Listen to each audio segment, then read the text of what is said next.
ఈ లచ్చ తీసుకున్నా ఏంటికి తీసుకున్నాను నా 2 చేతులు నరుకున్నా.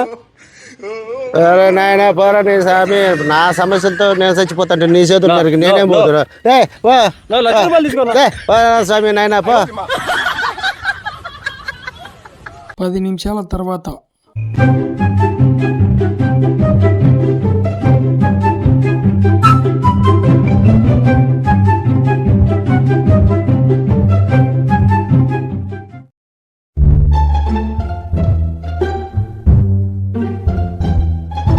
ఏం బతుకురా స్వామి నాది. పెద్ద గోల్డ్ సిగరెట్ తాగుతాంటే సెటిల్మెంట్ లేక అరే పెద్ద సమస్య వచ్చి పడిందే, ఇప్పుడు ఏం చేద్దాం? బీడీలు తాగాల్సి వచ్చేది. అయినా పెద్ద గోల్డ్ తాగినా పొగే వచ్చేది, బీడీ తాగినా పొగే వచ్చేది. మన టైం మాలినప్పుడు ఏం చేయలేము అంతే.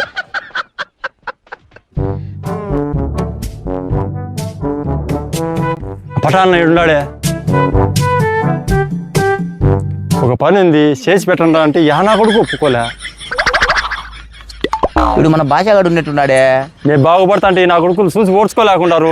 ఈ పనికి పటాన్ అయితే కరెక్ట్, ఈ లెక్కిచ్చి పటాన్నతో నా పని పూర్తి చేయించుకుంటా. మన భాషగాడు ఇంత టెన్షన్ పడుతున్నాడు. ఏదో పార్టీ పట్టకొచ్చినట్టున్నాడు. 10 రూపాయలు కమిషన్ ఎక్కువైనా సరే ఈయనకి ఇచ్చా. రారా కూర్చో భాష, ఏమిటి వచ్చినావా? నా పటాన్న లెక్క ఎంత ఖర్చైనా పర్లేదు, ఈ పొద్దు ఒక చేతులు తీసేయాలనా. Subscribe.